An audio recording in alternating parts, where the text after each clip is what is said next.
Somos como esos viejos árboles batidos por el viento que azota desde el mar. Hemos perdido compañeros, paisajes y esperanzas en nuestro caminar. Vamos hundiendo en las palabras las huellas de los labios para poder besar. Tiempos futuros y anhelados, de manos contra manos, izando la igualdad. Somos como la humilde adoba que cubre contra el tiempo la sombra del hogar.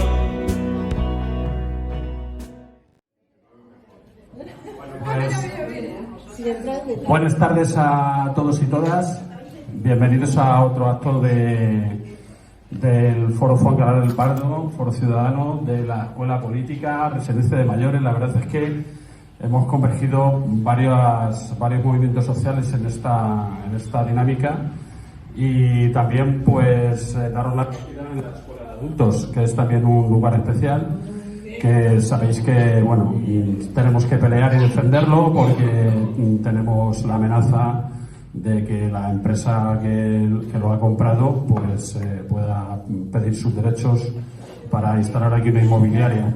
Entonces, bueno, será otra de las peleas que tenemos para dar. Así que nada, sentiros como en casa, y esta tarde vamos a abordar el tema de las residencias de mayores y el proceso que hubo con todo el tema del COVID. La verdad es que es un tema con mucho sufrimiento, con bastante dolor, que yo creo que a toda la gente más o menos le ha llegado de una u otra manera, directa o indirectamente, por la pérdida de familiares, conocidos, amigos, y en cualquier caso porque es una falta de humanidad tremenda la que hemos visto, ¿no? Como ejemplo también de impunidad hasta ahora, y nos parecía que esta última parte de la impunidad es una cosa contra la que nos deberíamos rebelar toda la ciudadanía. Y hemos llamado a Carlos Vila, que es un militante ya forjado desde hace muchísimo tiempo. Ahí os ponemos algunas de las cosas que ha recogido Cora de sus peleas desde el mundo de lo legal como abogado, y ha estado metido en tropecientas mil batallas. Y bueno, pues nos parecía que si algo había que pelear contra la impunidad, pues Carlos es una de las personas que iba a estar ahí dando el callo, y así ha sido. Ya contamos con él al principio de la pandemia, hicimos una conexión, en aquellos momentos no podía ser presencial, pero sí que tuvimos la suerte de poder compartir con él de primera mano el proceso y cómo era de las personas que estaban entrando en el mundo legal para romper esa dinámica de impunidad y defender a los afectados y las familias.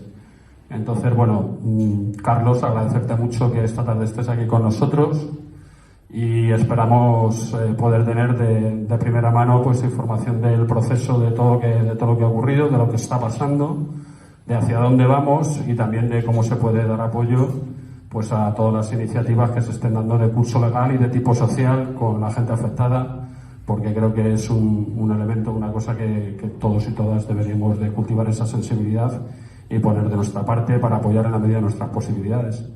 Así que, bueno, pues Carlos, estás en casa. Muchas gracias por estar aquí con nosotros. Y bueno, pues ya sabéis que un poco la dinámica del acto será una exposición inicial que hará Carlos, y luego pues abrimos un coloquio abierto entre todos y todas. Así que habrá tiempo para poder preguntar aquellas cosas que consideremos adecuadas. Y sin más, pues Carlos, te dejamos que nos cuentes. Gracias. Bueno,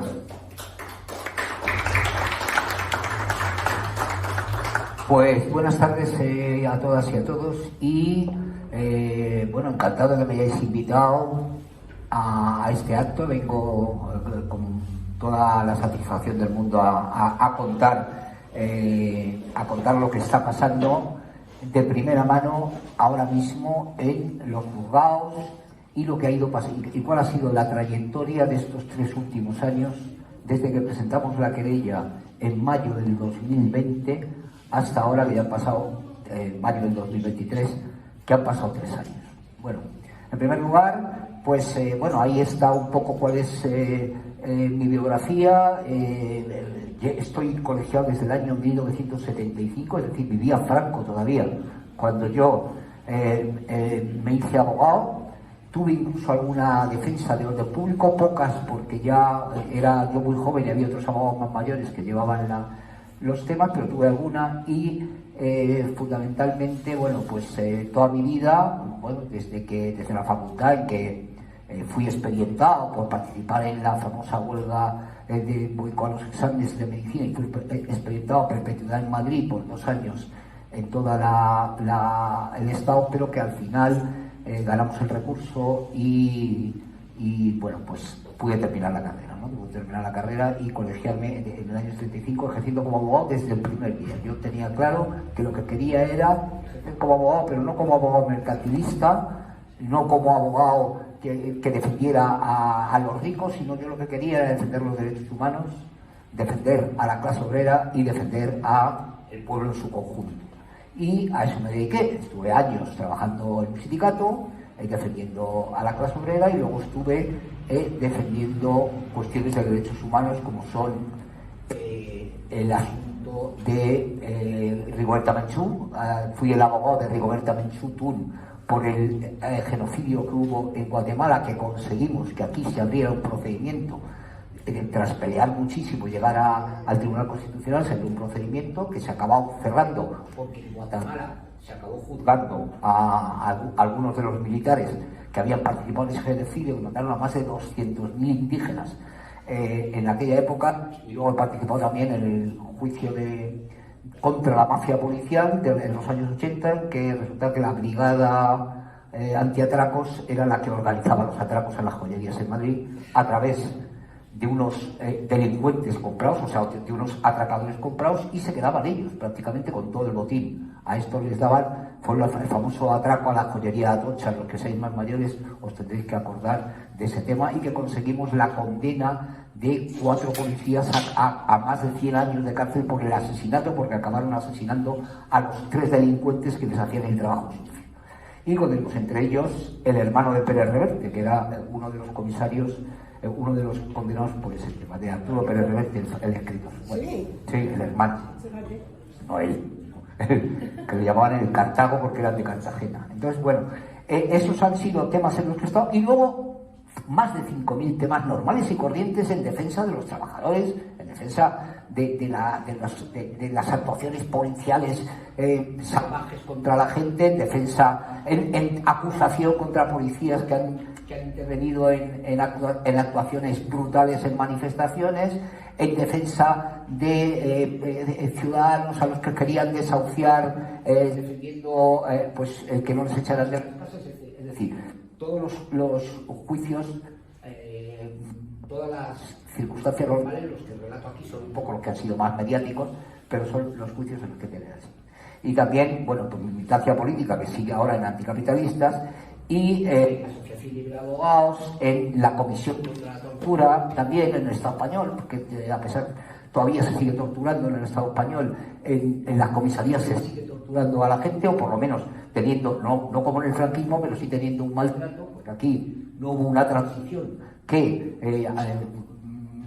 hiciera nada contra los policías. Ascendieron, sabéis que Lidia el Niño se fue, pero porque se fue a la privada, pero ascendieron los torturadores, ascendieron a comisarios, y los jueces del Tribunal de Público pasaron al Tribunal Supremo o pasaron a la Audiencia Nacional. Es decir, aquí no hubo transición política en el tema de justicia y en el tema de los cuerpos represivos. No la hubo, seguro. Eso es una cosa que además ya reconoce todo el mundo, no hace falta que lo digamos. Que se pudiera o no se pudiera es otra historia, pero que no la hubo es que no la hubo. Bueno, ya me he enrollado con cosas en las que no me tenía que enrollar, pero bueno, voy a seguir con el tema de las querellas. Bueno, las querellas. Iniciamos una querella porque nos lo pide una asociación que se monta, que se llama Marea de Residencias. Marea de Residencias es una asociación que crean trabajadores y crean familiares de residentes, la crean en septiembre del 2019, es decir, antes de la pandemia. Hubo al principio, me acuerdo, algún periodo antes de la pandemia, hubo algún periódico que acusó a Marea de Residencias de haberse montado para hacer las querellas. No. Estaba ya hecha porque los familiares ya llevaban muchísimo tiempo protestando por lo que estaba pasando en las residencias antes de la pandemia. Hablo del 17, del 18, del 19, cómo no había personal suficiente, cómo los ratios de enfermeras, los ratios de médicos, los ratios de auxiliares eran ratios, eran muy pequeños en comparado. Por ejemplo, a lo mejor había una enfermera para 2 plantas de discapacitados totales, es decir, como una enfermera iba a atender una noche a una planta en la que había 40 personas, 20 en una planta y 20 en otra. Era imposible que lo hiciera, era imposible por muy buena enfermera, por muchas ganas que tuviera. Entonces ya se había empezado a hacer estas cosas, se había empezado a protestar, ya se habían puesto denuncias, ya se había hecho. Y en ese tema, al final, antes de que en el 19, es cuando se disuelve la asamblea que es la que ahora tenemos, luego el 19 hasta el 23, pero del 15 al 19, desde el 2015 al 2019, se intentó hacer una ley de residencias en la Comunidad de Madrid. Una ley de residencias que al final, que fue una iniciativa de Raúl Camargo, que era diputado de Podemos en ese momento, y miembro también de anticapitalistas, que decidieron con los familiares y con los trabajadores montar una asociación para apoyar esa ley de residencias que se quería hacer en Madrid en base a lo que los trabajadores y los familiares denunciaban. Era en base a eso. Lo que pasa es que no hubo tiempo, el PP disolvió la asamblea, no se llegó en comisión se paró la ley de residencias y ya se ha vuelto a intentar posteriormente, lo ha vuelto a intentar Podemos posteriormente en la siguiente legislatura y no ha tenido el apoyo no ha tenido apoyo para que eso pudiera seguir adelante. Bueno, entonces, con una ley de residencias. Entonces, lo que hace esta plataforma es primero reunirse, primero ver que son bastantes, y lo primero que hacen es convocar una manifestación. Se crea en septiembre, el 23 de noviembre, que fue del 19, que fue una manifestación bastante importante. Yo me acuerdo que estuve y yo me esperaba que íbamos a ser allí 25 personas y había pues casi 1000 personas. Entonces me pareció una manifestación seria y que demostraba que sí había un interés en esto. Bueno, empieza la pandemia, Marea de Residencias, ya claro, obviamente ya se empiezan a reunir a través de online porque no se podía hacer de otra manera y empieza a pasar cosas. La primera cosa que pasa, como sabéis, es que el 8 de marzo hay una orden de la Comunidad de Madrid impidiendo, hay una orden para todas las residencias diciendo que no se puede entrar a ver a los familiares. No se puede entrar a verlos, puesto que había pandemia y no había medios de protección, no había EPIs, no había nada. Es decir, hay escenas, hay fotos de trabajadores de las residencias envueltos en bolsas de basura, porque no tenían nada, ni batas, ni absolutamente nada, ni mascarillas, ni tan siquiera mascarillas.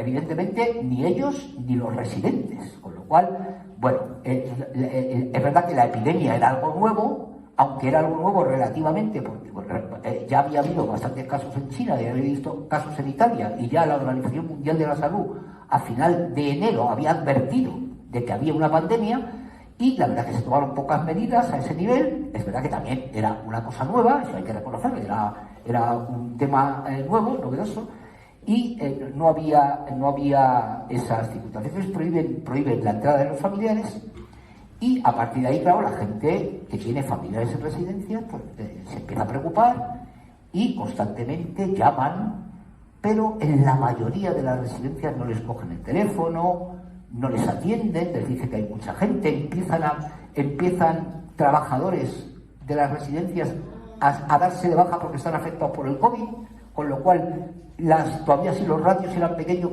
cada vez son menos, aunque luego decía Ayuso que había contratado a no sé cuántos profesionales. Mentira, luego hablaremos de las mentiras de Ayuso. No había contratado a ningún profesional, se daban de baja médicos, enfermeras, auxiliares, tal. La gente, imaginaros la situación. Yo me imagino la situación con un familiar en una residencia al no pudiera verle y llamando y que no me cojan el teléfono. Pero la gente te relata, en los relatos que hacemos en las querellas, te relatan que llegaban a llamar 50 veces al día. 50 veces al día no les cogían el teléfono. Cuando les cogían el teléfono les decían en la recepción, le paso con una enfermera, y se cortaba, entonces había que volver a llamar otras. Y así en todas, yo tengo relatos de todas las residencias públicas y privadas, de todas, en las que a la gente no se le informaba. Y la gente estaba desesperada, lógicamente, porque tenía ahí a su padre, a su madre, a su marido, a su mujer, a su familiar allí, y no podían saber cómo estaban. Algunas y algunos tuvieron la suerte de que no estaban tan mal y tenían un móvil. El residente y los familiares podían hablar con ellos a través del móvil. No había otra manera. Y eso se ha dicho en todos los lados. Eso a mí me parece un trato degradante. Un trato degradante porque eso se solucionaba muy fácilmente contratando a la gente. Porque contratando más médicos, más no sé qué, y no se hizo. Y se hizo un trato degradante a todos los familiares, a los que no se les informaba. Y yo es que me imagino no tener información, y tiene que ser desesperante llamar un día, llamar al otro, no saber si tu familiar tiene COVID o no tiene, o si se ha caído, o si tiene no sé qué, o si está deshidratado, o si tiene una infección de orina, que eran muy habituales. Bueno, pues entonces eso es lo que hacen. Y entonces, claro, empieza eso como residencias. La Comunidad de Madrid hasta el día 12 se reúne y lo que hacen es reciben una llamada, ahí está, de la residencia Montehermoso, con un correo electrónico de la residencia Montehermoso en el que llama agobiada la directora diciendo que ha habido 17 personas que han muerto en 4 días, ¿qué hacen? Y ni les contestan al email.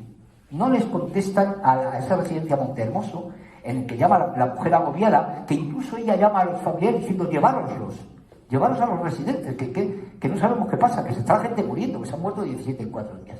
Bueno, pues no hacen nada. Entonces, lo que hacen es, dicen que la Comunidad de Madrid, la Consejería de Políticas Sociales, que es la que llevaba Reyero, que era el de Ciudadanos, ahí sabéis que gobernaba el PP y Ciudadanos, Reyero era el que llevaba, la Consejería dice que va a evaluar diariamente las condiciones. Pero ¿qué es lo que hace? Lo que hace es directamente, Reyero empieza a decir, hay que hacer algo, hay que contratar a 100 personas, solo dice 100, hay que contratar a 100 personas para esto, no le hacen ni caso, y le empiezan un poco a marginar, porque Reyero dice que esto al final se nos vuelve en contra. O sea, él al principio lo hace un poco diciendo, estamos haciendo algo que al final se nos puede volver en contra, y porque también, aunque sea un neoliberal de Ciudadanos, es un tío con cierta humanidad. O sea, quiero decirte que aunque seas un neoliberal, seas de Ciudadanos, puedes tener algo de humanidad. Y él la tiene, porque además sabéis que ha escrito un libro muy duro, un libro en el que cuenta todas estas cosas, un libro durísimo que obviamente le odian. Yo creo que Ayuso le odia más a él que a todos los demás, porque claro, él ha estado dentro y ha estado viendo lo que pasa.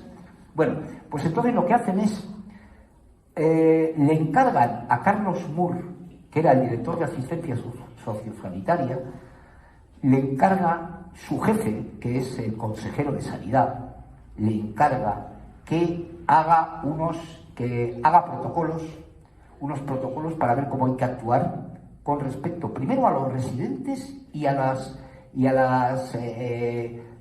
clínicas, situaciones en las que hubieran discapacitados, porque al principio no hacían distingo. En la primera, que es el día 18 de marzo. El día 18 de marzo hacen el primer protocolo, y en ese protocolo lo que dicen el 18 de marzo es que no se derivarán, ahí no dicen no se derivarán, sí, ahí se dice ¿quién puede ir al hospital? Y dicen pueden ir tales, y excluyen a las personas que tienen deficiencias físicas o psíquicas, en base a unas escalas que se llama escala Bartel, que es de deficiencia física, o la escala GDS, que es de deficiencia psíquica.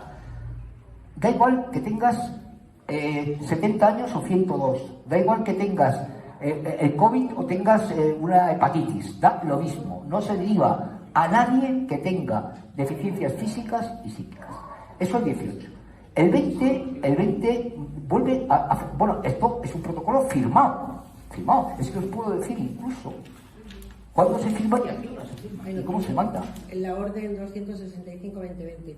No, pero esa es otra. Esa no. Estoy hablando de los protocolos de la Comunidad de Madrid. Eso es lo que hace luego el Gobierno Central, y ahora lo explico. Bueno, entonces, pues fijaros que, por ejemplo, la primera versión, que es esta que he dicho, está firmado a las 14:07 horas, porque tenemos el documento, y está recibida por hospitales y residencias. Las mandan a hospitales y residencias, esto que he hablado.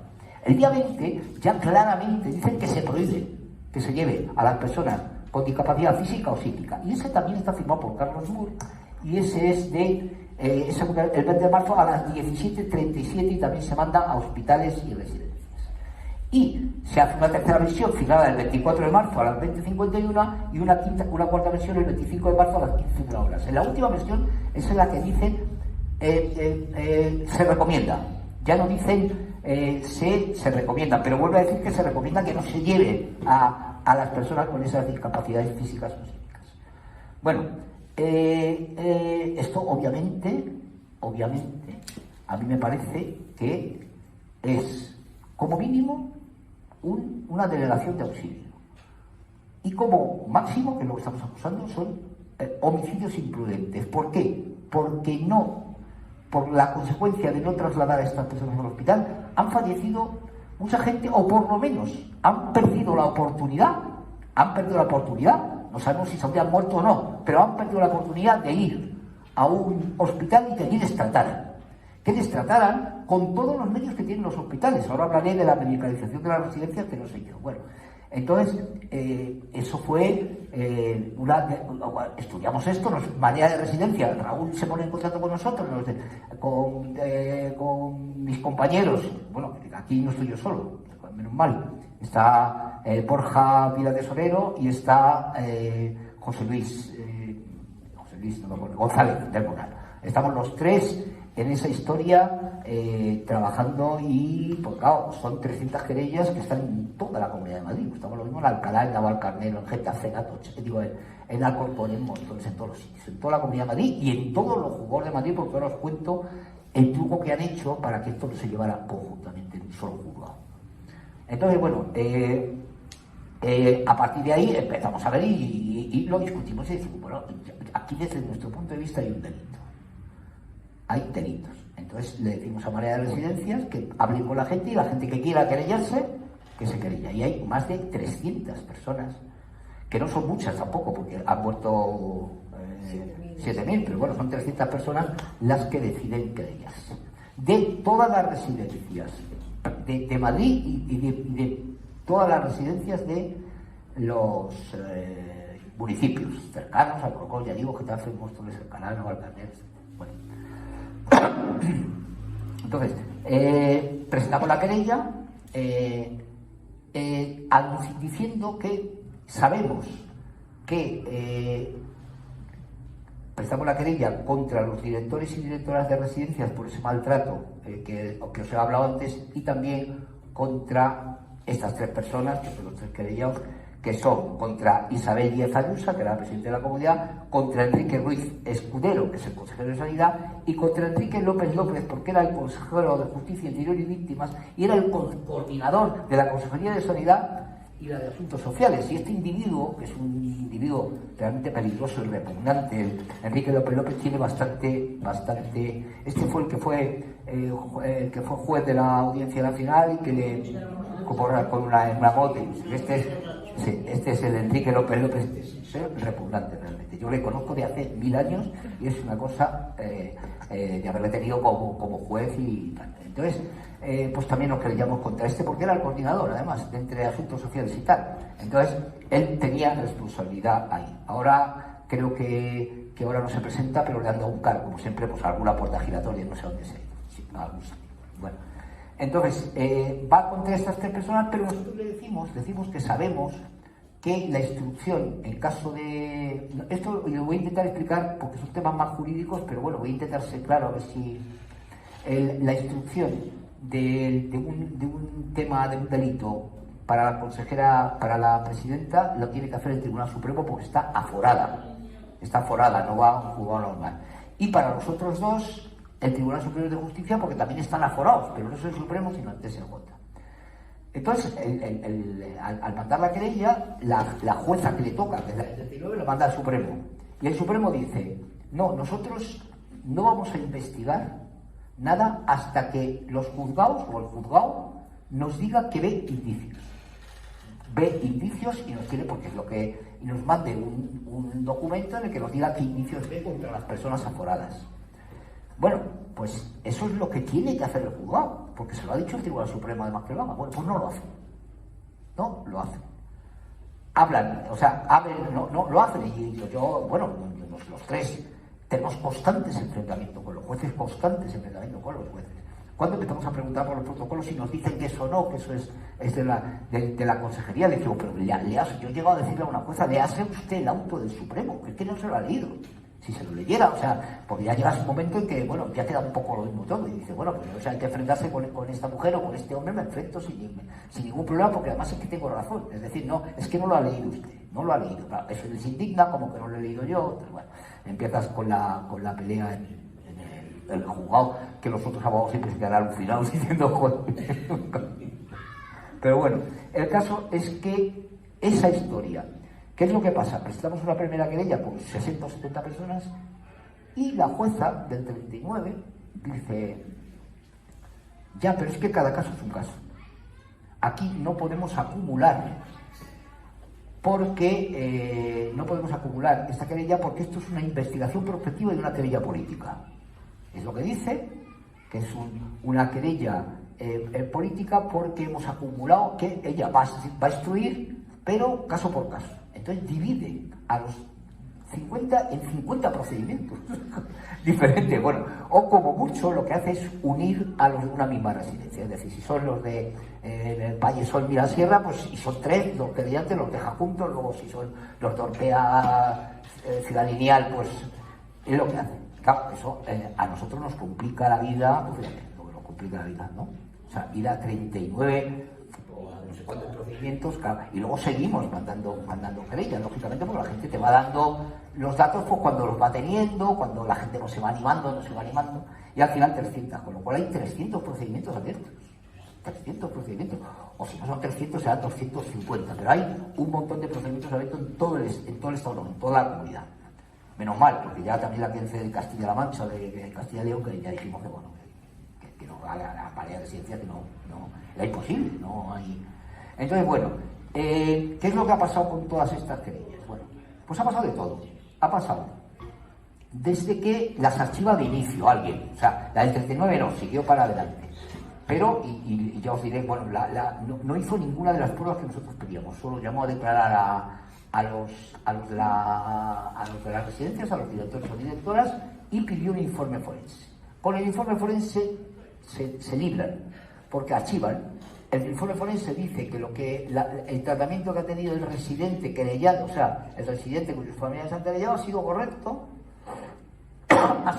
aunque no haya ido al hospital, que si hubiera ido al hospital hubiera tenido el mismo tratamiento, que ha sido controlado por el geriatra, cosa que es falsa. Los geriatras hablaban por teléfono, de vez en cuando con el médico de la residencia, pero no fue ni un solo geriatra a ver, porque yo se lo he preguntado, ha habido geriatras que han ido ahí testigos y le he dicho, ¿usted ha ido a ver a alguien a esta residencia? No, yo me coordinaba por teléfono con el médico de la residencia. Es lo que hacía. Y la coordinación con el médico de la residencia, recetaban lo que fuera, y ahora dice el forense que eso está bien, recurrimos a la audiencia provincial, porque solo se hacen esas pruebas, la audiencia provincial les da la razón a los juzgados de instrucción, y en más de, os puedo decir en cuántas ahora mismo, lo tengo aquí. Y exactamente, ahora mismo estamos en el Constitucional ya, en el Tribunal Constitucional, con recursos de amparo ya, pues con un montón. De Alcalá de Henares, por ejemplo, la residencia europea MECO y la residencia Francisco de Vitoria. De Fuenlabrada, la residencia Mavir Humanes de allí. De Getafe, la residencia de mayores Clínica Geriátrica Los Ángeles. De Alcobendas, la residencia europea Alcobendas.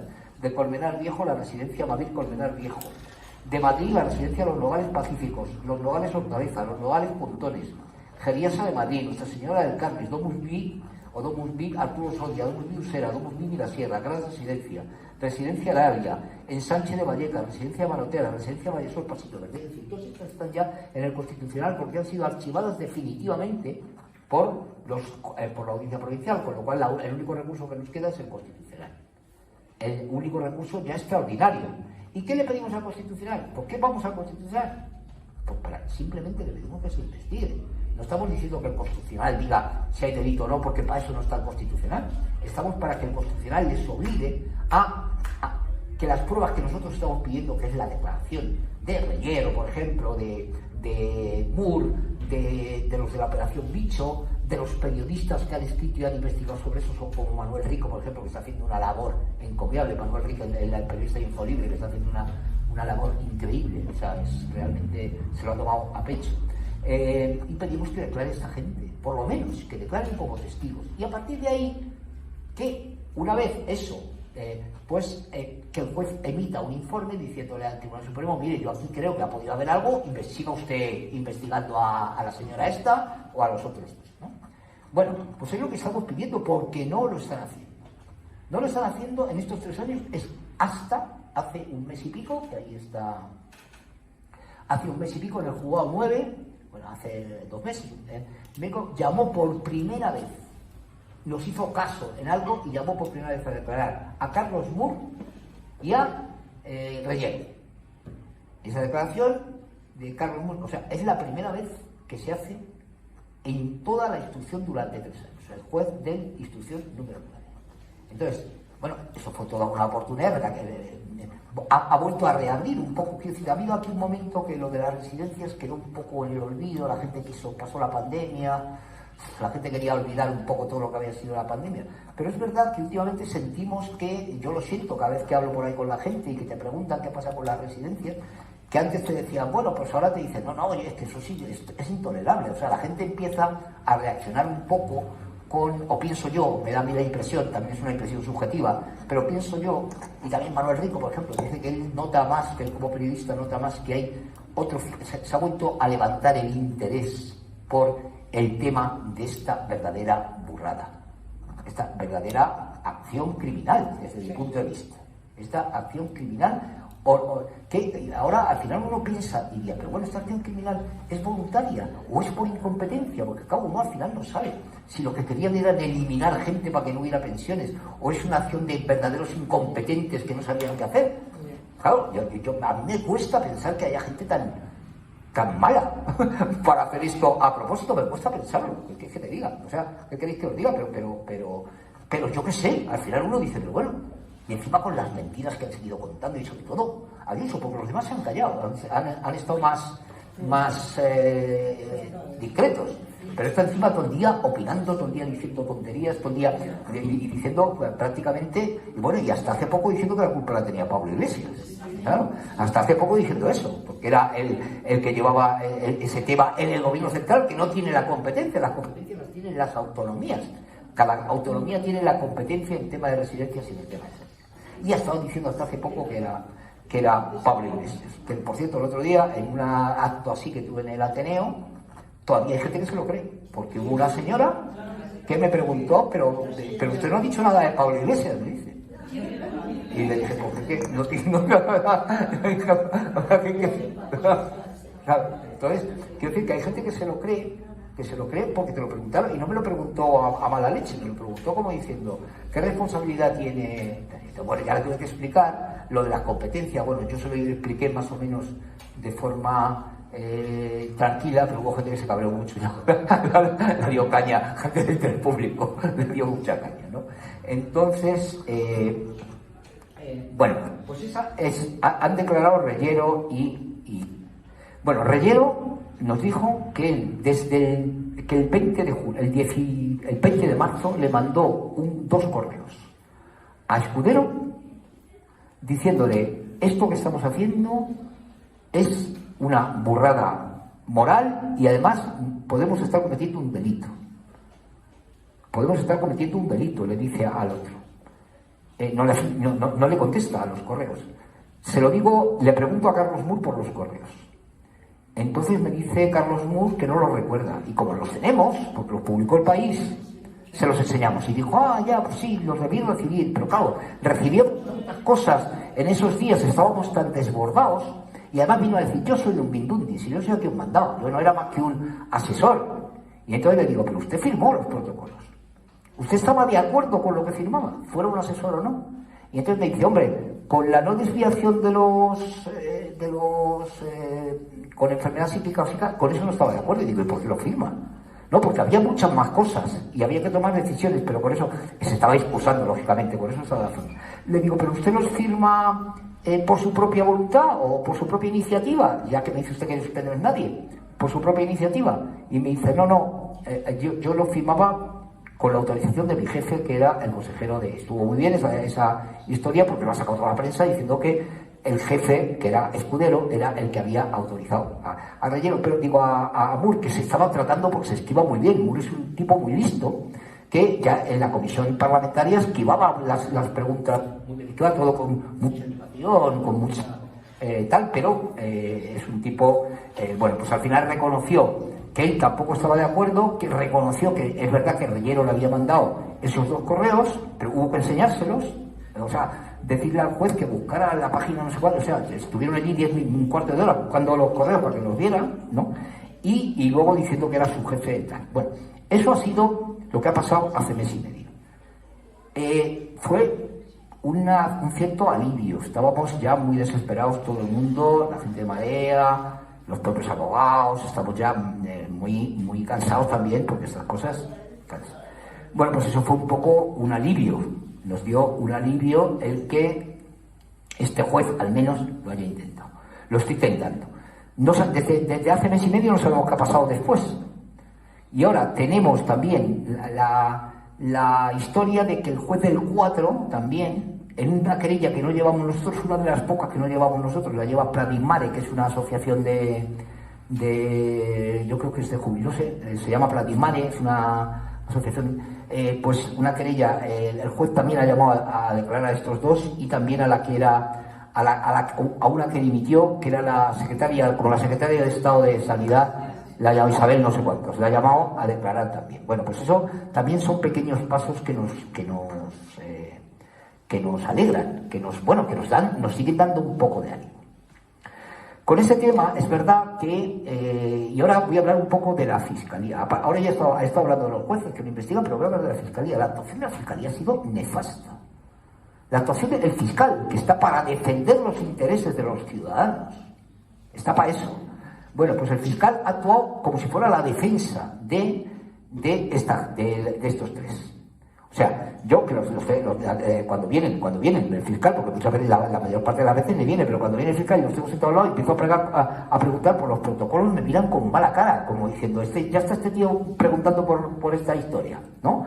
Entonces, la Fiscalía ha tenido una actuación nefasta desde el principio. La fiscal de Madrid, Lastra, dice que lo que ha pasado en Madrid ha pasado en todos los lados. Ha dicho eso públicamente. O sea, la fiscalía, la jefa de la Fiscalía de Madrid, que se llama Lastra, no sé cómo se llama el nombre. Bueno, esta mujer ha dicho eso diciendo que lo que ha pasado aquí, que aquí no ha pasado nada, ha dicho esto. ¿Y qué es lo que ha hecho la Fiscalía? Gracias a la presión de Amnistía Internacional, que Amnistía Internacional la reciben. Entonces, la Fiscalía ha recibido Amnistía Internacional. Y a Marea de Residencia, que también ha conseguido reunirse con la Fiscalía, se han lavado la cara, un poco, no han hecho otra cosa, que es que al menos declaren los familiares de los afectados. Entonces, están declarando los familiares de los afectados, que eso a los afectados es normal que les guste, porque quieren contar su historia. Que hasta ahora solo, es verdad que está contada por escrito, pero a ellos les gusta contar su historia. Y así se han lavado la cara, es lo único que han hecho, que realmente sirve para poco, porque lo que cuentan los afectados ya está escrito en el papel. Pero es verdad que a los afectados, bueno, pues a los familiares les gusta. Es lo que ha dicho, lavarse la cara en eso. Es más, a la declaración de Reyero, a la del 9, a la declaración de Reyero y de Moore, no fueron. Y cuando Manuel Rico le llama a la Fiscalía y pregunta que por qué no han ido, dice que porque no han recibido la citación. Venga, hombre, coño. O sea, si la hemos recibido todos, la he recibido yo, la ha recibido el abogado de la residencia, la ha recibido. Que no habían recibido la citación, que sí. Bueno, pues evidentemente la actuación de la Fiscalía a mí me parece realmente que no ha servido, no solo no ha servido, sino que yo creo que es y es sorprendente, porque la Fiscalía depende del Gobierno central y la Fiscalía es jerárquica. Es decir, los fiscales hacen lo que le dice el jefe. Lastra en Madrid, lógicamente, o sea, un fiscal no puede casi es un rollo militar. Un fiscal tiene que pedir autorización al teniente fiscal, se llama teniente fiscal, curioso que se llame así, pues para pedir esto. Bueno, y ahí se ha conseguido un poco estas cosas y un poco con todo el tema del Parlamento Europeo, que es verdad que puede no servir para mucho, lo explico, pero en el Parlamento Europeo lo que sí te da es una visibilidad, no solo en España, sino en Europa. En el Parlamento Europeo nos invitó el eurodiputado Miguel Urbán, nos invitó a Marea de Residencias a que fuéramos allí, y allí fuimos, hicimos una rueda de prensa en la que había periodistas de toda Europa. Estaba la rueda de prensa, que es curioso porque os lo cuento así como anécdota. El sitio donde hace la rueda de prensa está en un pasillo. Está pasando la gente por un lado y por otro. Lo tienen allí, está pasando en un pasillo hablando. Bueno, ahí estuvimos interviniendo, pues, la gente de Marea de Residencias y yo como abogado, y había periodistas ingleses, irlandeses, suizos, holandeses, españoles también, lógicamente. Y luego hemos leído, luego nos han mandado, pues como ha sido publicado, lo que dijimos en los periódicos, en los sitios, y televisiones, había una televisión alemana, yo recuerdo y tal. Bueno, entonces eso ha dado visibilidad a este tema, ha sido importante, ha dado visibilidad.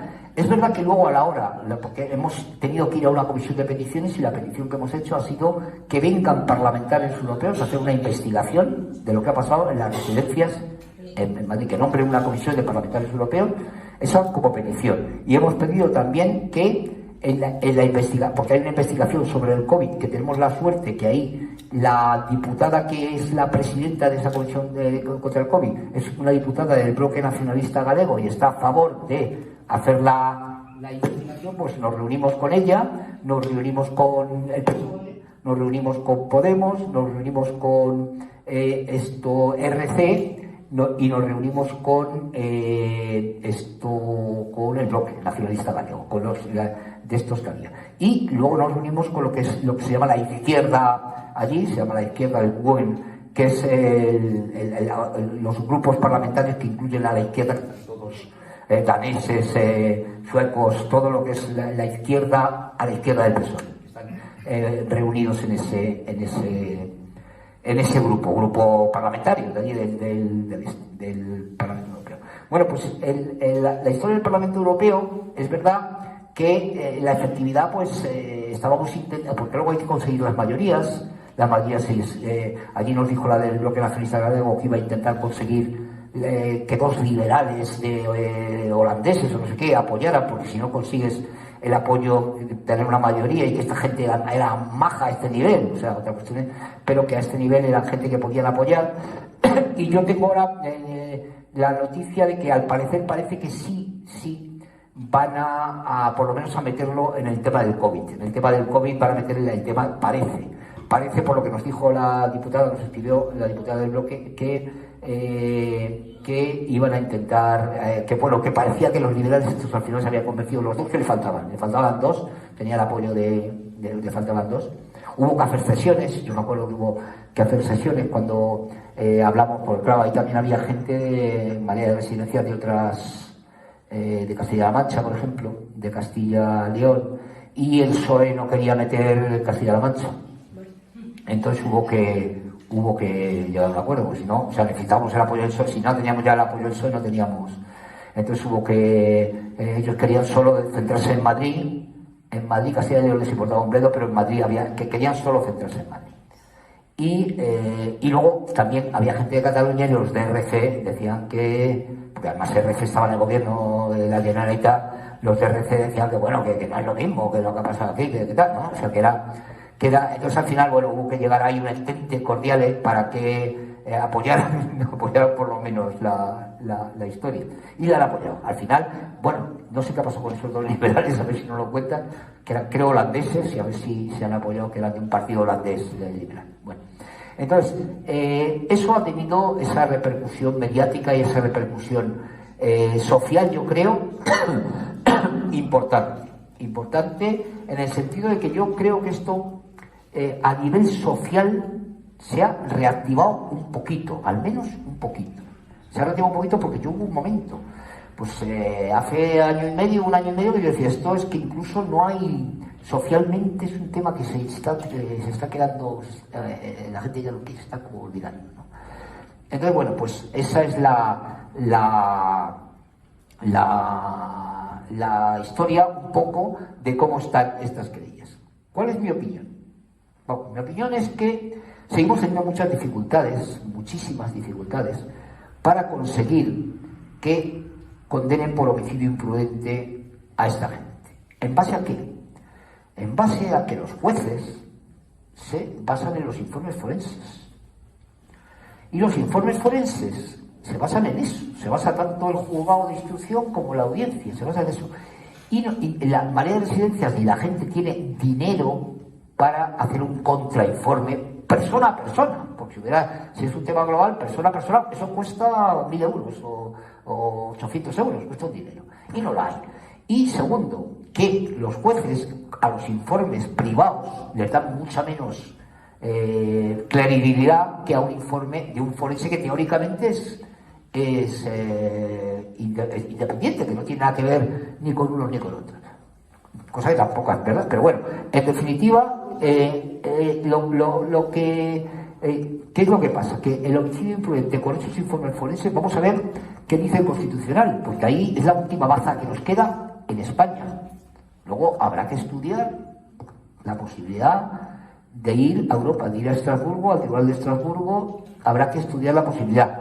Tampoco es fácil, es costoso, cuesta bastante dinero, hay que contratar también a un abogado de Estrasburgo, aparte de que lo hagas desde Madrid, un procurador de allí. Bueno, no es un tema simple y luego es difícil, quiero decir, técnicamente es difícil. Yo solo he hecho una vez uno en mi vida, y llevo 40 y pico años de ejercicio, solo he hecho una vez un recurso al Tribunal Europeo de Derechos Humanos. Entonces, bueno, el tema es complicado. Veremos a ver cómo ojalá el Constitucional nos obliga a investigar, porque al final yo casi me conformaría con que tuviera que ir a declarar como imputada al Tribunal Supremo. Casi me conformaría, bueno, no me conformaría, pero casi digo que eso ya sería un éxito, y los otros tuvieran que ir al Tribunal Superior de Justicia a declarar como investigados, no como ahora se llaman investigados, no como imputados, como investigados. Entonces, eso ya sería un éxito. Y a ver si el Tribunal Constitucional, los recursos, no es por nada, pero están muy bien fundamentados, son recursos de 60, 70 páginas muy bien fundamentados desde mi punto de vista, y no porque haya participado en ellos, sino porque realmente nos lo hemos trabajado. Hemos dedicado horas y horas. Yo le he dedicado, pues casi como si estuviera haciendo una posición a hacer el tema este. Entonces, pero nunca se sabe. El Tribunal Constitucional en 4 líneas te dice que no tiene contenido constitucional y se lo carga. Se lo carga tan tranquilo. Y eso lo puede recurrir el fiscal, no puede recurrir tú. Ahí también vamos a ver si el fiscal se retrata.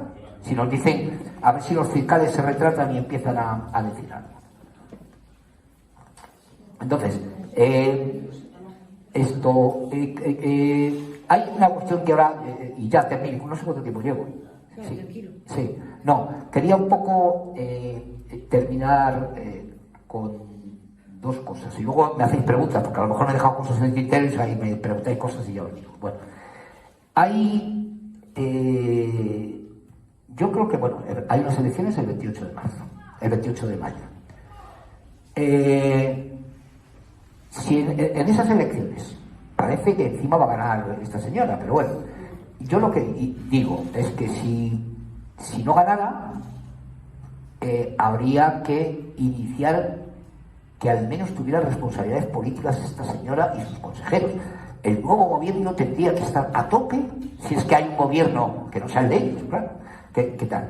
Y si no, el 28, yo creo que esto no se puede olvidar. Esto no se puede olvidar. No se puede, gane quien gane, aunque gane Ayuso. Hay con los movimientos sociales, con este tipo de movimientos, con este tipo de residencia, porque esto no puede volver a pasar. Si es que además todas y todos al final vamos a estar en situaciones parecidas. Hoy me decía mi secretaria en broma, me decía, joder, cuando vayas a una residencia, y se reía, dentro de un par de años como mucho, me decía, riéndose, o sea, para decir, sí, que venga este, ya verá cómo le vamos a tratar. Me decía en broma, me decía eso, y yo le decía, joder, quítame un poco más de 2 años, coño. Pero bueno, eso como anécdota, ¿no? Pero que es verdad que es un tema que hay que gane quien gane, que bueno, como parece puede ganar esta encima, pues entonces el que esto no se olvide, porque si se olvida una cosa tan grave como esta, o sea, no ha pasado en ningún sitio, en ningún país de Europa ha pasado esto, en ningún sitio, en ningún lado, solo aquí. Y solo aquí, no solo en Madrid, también en Castilla-La Mancha y también en Cataluña, porque en Cataluña lo que hicieron fue otra cosa, no, ahí no hicieron, son más listos, o son tal, y no hicieron ningún protocolo firmado. Pero la orden que había es que nadie mayor de 80 años fuera a los hospitales. La orden verbal. O sea que, pero ahí no hay nada firmado, con lo cual la gente de Cataluña no ha podido presentar ninguna querella y tal, porque no tiene nada firmado. Entonces, bueno, pues ahí ya te digo que o son más listos o yo qué sé. Pero bueno, el caso es que yo quiero terminar con eso, es decir, que ojalá el 28 de mayo cambie el tema y se persiga a esta mujer, a esta mujer que tenga como mínimo responsabilidades políticas y penales, pero por lo menos políticas, que esta tía no vuelva a estar en ningún sitio, en ningún lado. Y si no, pues seguir en la lucha hasta que, al menos hasta conseguir una ley de residencias, hasta ver los ratios, hasta que se siga, porque como sabéis, no ha cambiado nada en las residencias, siguen los mismos. Habéis leído lo de la comida, esta comida, habéis leído la gente el otro día en el tal, hablaban de que sigue igual, que sigue habiendo una enfermera para cada 30 y sigue habiendo, que sigue todo igual. O sea, todo igual. Hay otra pandemia mañana, o hay otra historia mañana, y vuelve a pasar lo mismo. Porque absolutamente no se ha tomado ninguna medida. Es otra cosa que también planteamos en Europa.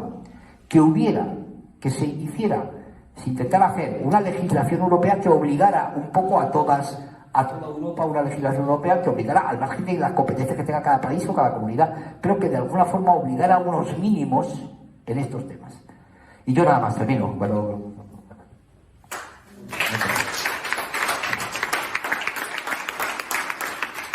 somos como esos viejos árboles batidos por el viento que azota desde el mar.